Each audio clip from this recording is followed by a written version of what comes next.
6 сынып 396 есеп таңбалары әртүрлі рационал сандарды қосу.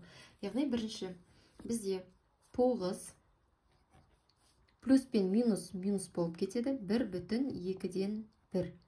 Енді біз бүтін санды аралас санға келтіріп аламыз. Ол үшін 9-дан 1-ді 1-ге кемітеміз. Яғни 9-дан 1-ді алсақ 8. Аралас санның бөлімінде қандай сан тұрса, сол санмен өрнектейміз. Яғни 2 тұр, 2-ден 2 деп аламыз. Яғни 8/2-ден 2 деген ол 9-ға тең. Яғни 2-ні 2-ге бөлсек 1, 1-ді 8-ге қоссақ 9 болады. Ары қарай минус 1/2-ден 1 тең. Енді 8-ден 1-ді азайтсақ 7, 2 бөліміндегі 2-нің өзі жазылады. 2-ден 1-ді азайтсақ 1 болады. Жауап 7/2-ден 1 болады екен. Келесі 5 плюс пен минусты береді. 6 және де 6/3-ден 2 тең. Бүтін санды аралас санға келтіріп аламыз. Ол үшін 1-ге кемітеміз. Яғни 5-тен 1-ді алсақ 4 болады. 4/3-ден 3 деп аламыз. Азайту 6/3-ден 2. Енді қараңыз, 6-дан 4-ті азайта аламыз, бірақ 2-ден 3-ті азайта алмаймыз. Сондықтан біз бірінші 4/3-ден 3-тің өзін жазып аламыз. Азайту. Енді мына жерден алымын көбейту керек болып, алымына, мына 6-дан 1-ді алып, алымына қосып беру керек болады. Яғни 6-дан 1-ді алатын болсақ 5, бөліміндегі 3-тің өзі жазылады. Бүтін саннан 1-ді алған кезде бұл жерде 2-ге 1 ғана қосылмайды, тек бөлімінде қанша сан болса, сонша сан алымына қосылады. Яғни 2-ге 3-ті қосамыз 5 болады. Тең.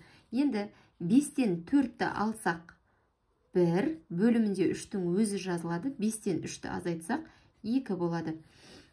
Таңбалары әртүрлі сан, яғни азайтылады. Модулі үлкен санның таңбасы қойылады. Яғни 5 үлкен ғой бізде 4-тен. Яғни 5-тің алды азайту минус, сондықтан минус 1/3-ден 2 болады екен. Келесі 5-ші есеп. Бізде ондық бөлшекпен берілген екен, оны біз аралас санға келтіріп аламыз. Минус 9/100-ден 75. Қосу 2/4-ден 3 тең. Енді 100 бен 75, 25 деген санға бөлінеді. Яғни қысқартсақ болады. 75-ті 25-ге бөлсек 3, 100-ді 25-ге бөлсек 4.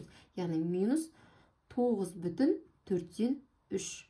Қосу 2/4-ден 3. Ал енді таңбалары әртүрлі сандар азайтылады. Бізде 9-дан 2-ні алсақ 7 болады. Модулі үлкен сан бізде 9. 9-дың алды минус, сондықтан минус сан қойылады. 4-тен 3-ті алатын болсақ 0 болып кетті. Оны жазбаймыз. Яғни 9-дан 2-ні алсақ 7 болады. Жауап минус 7. Ал енді 7-шісі. 4/2-ден 1 плюс пен минус болады. 3-тің өзін жазамыз. Тең. 4/2-ден 1 азайту бүтін санды аралас санға келтіріп аламыз. 2 яғни 3-тен 1-ді азайтсақ 2, бөлімі қанша болса, сол санмен өрнектейміз. 2-ден 2 тең. Ал енді 4-тен 2-ні азайта аламыз. 2 болады, бірақ 1-ден 2-ні азайта алмаймыз. Сондықтан біз мына жаққа бір қарсы істейміз ба, 1-ді береміз. Яғни 4-тен 1-ді алып тастаймыз да, мына жаққа қосамыз. 4-тен 1-ді алсақ 3 болады. Бөлімінде 2-нің өзі жазылады. Мен бағана айтып кеттім. Яғни мынадан 1-ді алып алымына қосқан кезде бөлімі қанша болса, сонша сан қосылады. Яғни 1-ге 2-ні қосамыз 3 болады. Азайту 2-ден 2. 2/2-ден 2. Тең. 3-тен 2-ні аламын. 1. Бөлімінде өзі жазылады. 3-тен 2-ні азайтсам 1. Жауап 1/2-ден 1. Енді 9-шы есеп. 2/4-ден 5 плюс пен минус бізде минус болады. 6 тең. Енді қараңыз, мына жерде аралас сан, бірақ бөлшек бөлігі бізде бұрыс бөлшекті құрып отыр. Яғни біз керісінше енді мұны алымындағы сан азы болу керек қой бізде бөлімінен. Осыдан мына жаққа 1-ді қосамыз. Яғни 3 болады. 3, астындағы 4 бөлімі өзі жазылады. 5-тен 4-ті азайтып тастаймыз. 1 болады. Жаңағы ұғымға қарама-қарсы болып тұр ғой. Енді азайту бүтін санды аралас санға келтіреміз. Яғни 6-тан 1-ді алсақ 5 бүтін, бөлімі қанша болса, сол санмен өрнектейміз. 5/4-ден 4 тең. Ал енді бізде 5-тен 3-ті азайтамыз.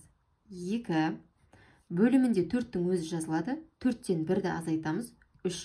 Бізде модулі үлкен сан 5. Яғни 5-тің алды минус болғандықтан біздің жауабымыз да минус болады. Минус 2,4-тен 3 болады екен. Мен 396 есептің тақ номерлі есептерін шығарып көрсеттім. Жұп номерлі есептерін өздеріңіз шығарасыздар.